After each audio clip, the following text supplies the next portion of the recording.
What is going on, guys? Welcome back to another video. I hope you're having an amazing day. In today's video, I'm going to show you how you can install Android 10 on your Redmi Note 3. So again, in last week, I actually reviewed the Lineage OS 17 for the Redmi Note 3, but that was a port from Mi Max. Yes, Redmi Note 3 wasn't actually able to boot Android 10 with its sources, but finally developers have did it with their hard work that we have a custom ROM based on Android 10 for the Redmi Note 3. This is not a port.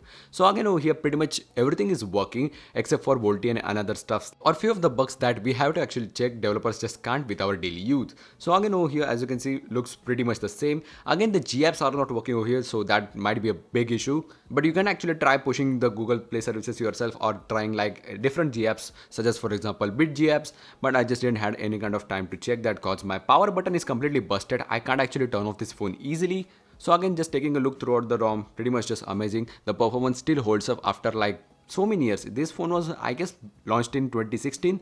The second phone that I bought with my YouTube money, and I have so many memories with it. Like, still you can see the performance is not bad at all. It's still like much more faster than the Redmi Note 4 or the Redmi Note 5. But this is the normal set of apps that you get. Again, Magix is completely supported over here. You have the root and systemless module support. But then again, as there is no Google Play services, this can't be still used as a daily driver. But for example, all the bugs are now completely fixed which are hardware related, like Wi-Fi. The internet now finally completely works. Then again, the camera. So again, you can actually use a very fixed version of Gcam 7 beta. But I haven't actually tried, so again I leave it to you guys. Again, the LEDs are working over here, which is pretty fine, and you just can't actually imagine how hard it is without travel to boot Android 10 on this thing. That's why it just took not a long but a normal time that it used to take when this phone was launched to boot an Android base.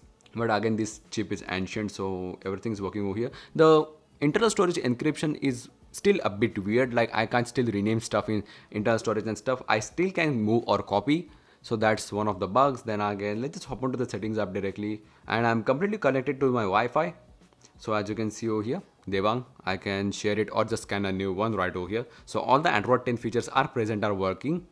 Again, in battery, you have the Lineage OS optimizations like battery saver and performance. Currently, we just have the extreme power saver, completely works. Then again, going to the display, you have a dark theme, live display. In over here, the minimal calibration that you get is now again completely working. As you can see, completely grayscale. Then in the color calibration, the tints are now completely adjustable, which is again pretty great news. Then again, adaptive brightness works, styles, I guess, yep, we still don't have it, but for example, dark mode, we can completely set it to black, and I hope it works. Nope. So the customization is still broken. That's not a big issue. Android 10 has booted on this thing is like main thing itself.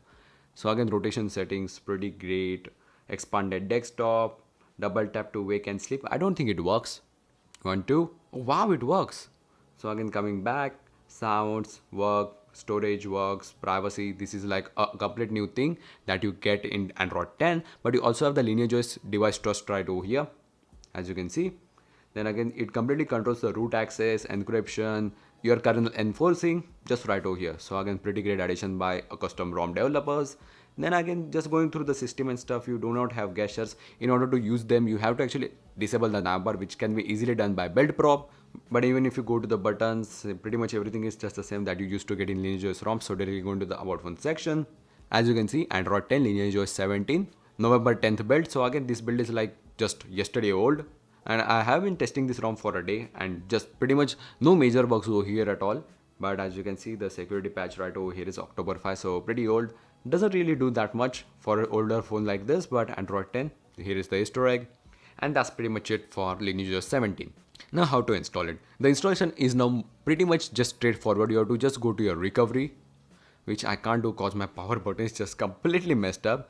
So bringing a power menu for me is like an impossible task. Please comment down below if you have this issue too, cause I got many reports that Redmi Note 4 and Redmi Note 3 both have this, where the dust gets collected and the power button just completely stops working. I did actually get a very nice feedback on the last review that I did, but it just didn't get any views. I don't know whether the YouTube just didn't push it or you guys just didn't share. So if you like this video, please drop a like on the video and share this video with the groups that you have. That would be a lot of help in getting the word out and bringing in more developers.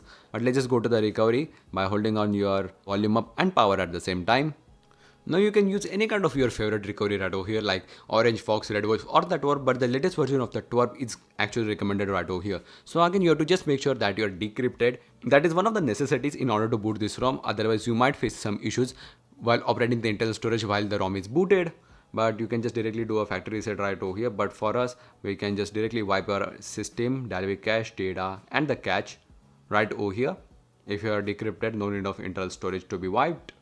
Then again, going back, just go to install, select the ROM and confirm to flash. Now if you want the Magics, you can of course install it, but installing Magics will bring you a lot of stability and just more flexibility, because Google Play services are not enabled right over here. So installing Magics will actually give you more options to just load some backups like from Migrate and stuff, or Titanium backup. So it will save you a lot of sign-ins. But as you can see, the ROM is now being installed. As you can see, the ROM has been now finally installed and you can reboot the system right away. Again, the first boot will take under a minute, so it should actually happen between 15 to 30 seconds as there are no Google Play services. But as you can see, finally my phone has been booted, so continue, and there you go, no setup at all. And that's how you install Android 10 on your Redmi Note 3. I hope you guys enjoyed. If you found this helpful, please drop a like and subscribe down there for more updates when this gets even more stable, and see you guys in the next one. Peace.